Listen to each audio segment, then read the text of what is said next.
चलिए तो आज हम जानते हैं भारत में कृषि के बारे में। तो भारत एक कृषि प्रधान देश है और आज भी भारत की 60 से 65% जो जनसंख्या है वो प्रत्यक्ष या अप्रत्यक्ष रूप से कृषि से जुड़ी हुई है। भारत का लगभग 51% जो हिस्सा है भूमि का वो कृषि योग्य है, जो कि किसी भी देश से बहुत ज़्यादा है।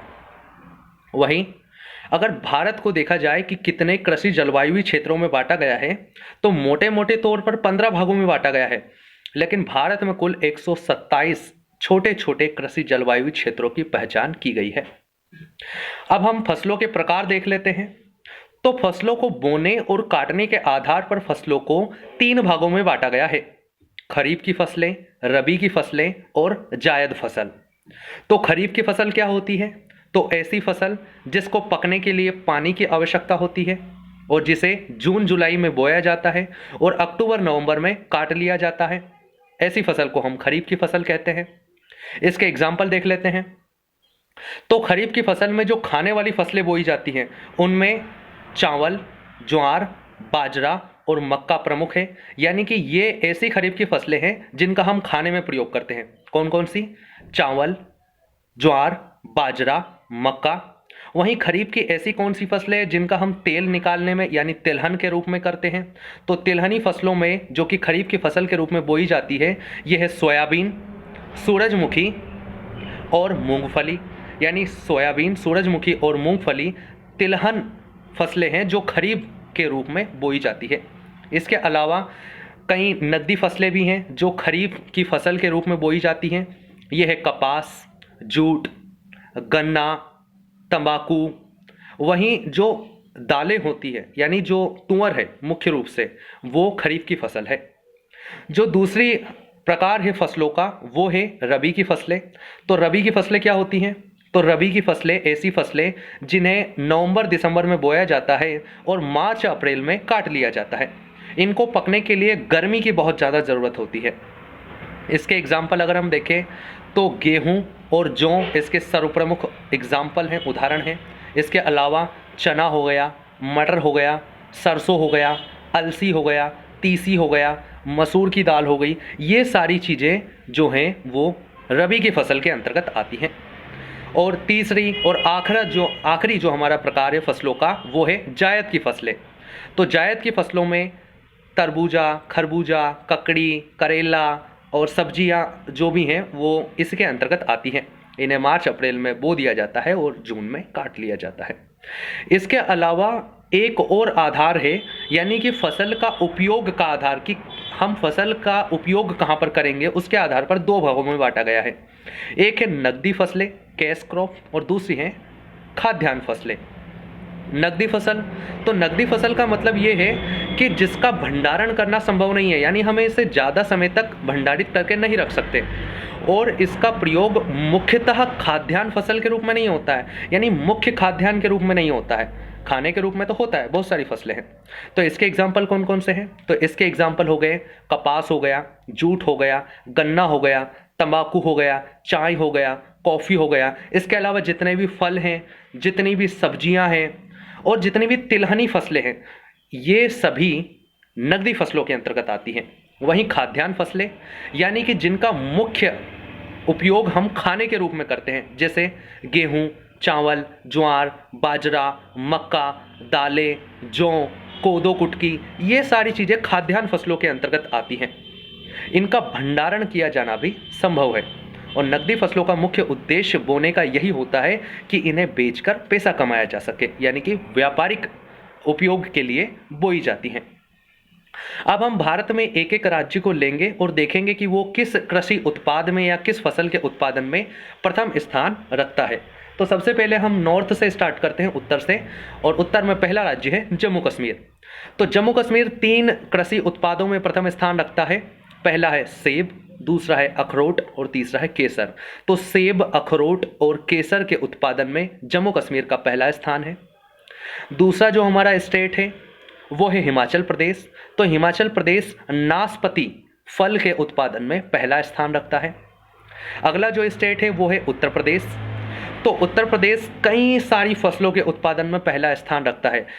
या कहें भारत में सबसे ज्यादा फसलों के अगर उत्पादन में प्रथम स्थान रखता है तो वो उत्तर प्रदेश ही है। तो कौन कौन सी फसलें हैं? तो गेहूं हो गया, गन्ना हो गया, दूध हो गया, सब्जियां हो गई, इसके अलावा आलू हो गया, जौ हो गया, आम हो गया, आंवला हो गया। इन सभी के उत्पादन में पहला स्थान यूपी का है। कौन कौन सी? गन्ना हो गया, गेहूं हो गया, दूध, सब्जियां, आलू, जौ, आम और आंवला, इन सभी के उत्पादन में उत्तर प्रदेश का पहला स्थान है पूरे भारत में।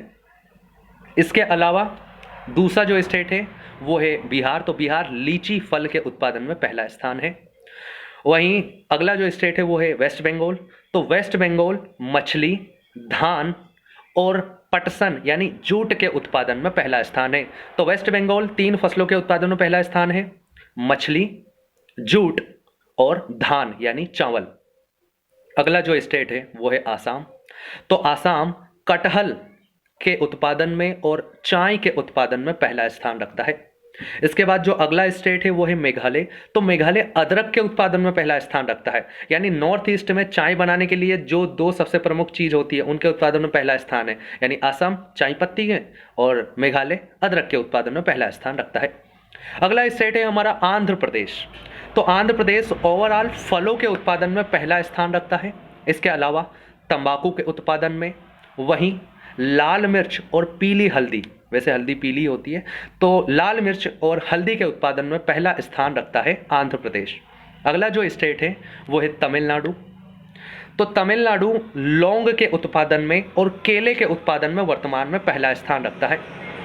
इसके अलावा तमिलनाडु एक ऐसा राज्य है जहां पर गेहूं का उत्पादन नगण्य होता है, मतलब नाम मात्र का होता है, यानी हम कह सकते हैं कि ऐसा राज्य जहां पर गेहूं का उत्पादन नहीं होता है तो वो तमिलनाडु है।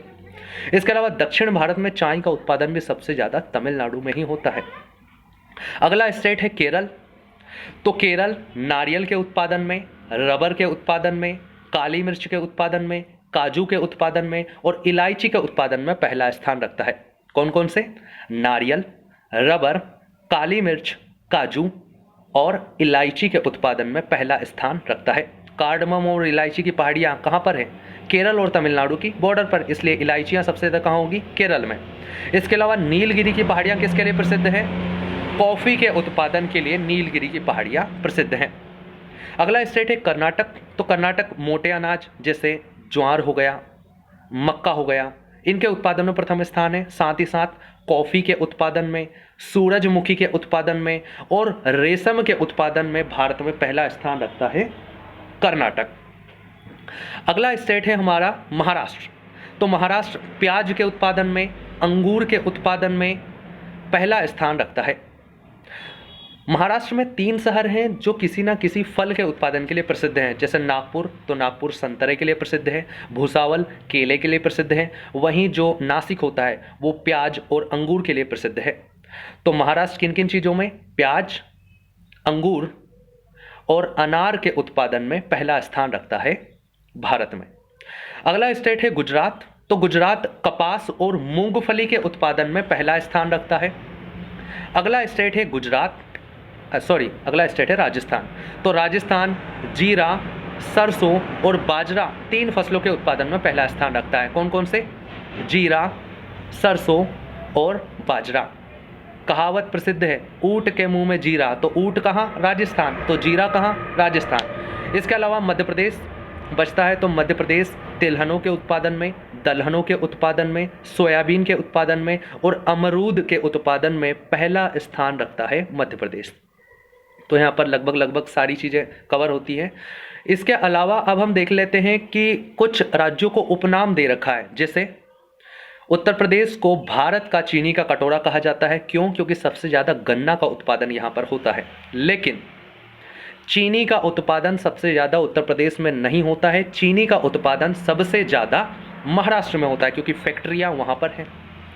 इसके अलावा भले ही गन्ना और गेहूं का उत्पादन सबसे ज़्यादा उत्तर प्रदेश में होता है, लेकिन प्रति हेक्टेयर सबसे ज़्यादा उत्पादन पंजाब में देखने को मिलेगा। छत्तीसगढ़ को धान का कटोरा कहा जाता है। इसके अलावा दक्षिण भारत का धान का कटोरा आंध्र प्रदेश को कहा जाता है। क्यों? क्योंकि जो गोदावरी नदी घाटी है वो धान उत्पादन के लिए बहुत प्रसिद्ध है। केरल को मसालों का बाग या मसालों का बगीचा कहा जाता है। अब हम कुछ अनुसंधान केंद्र देख लेते हैं जो कि कृषि से संबंधित है।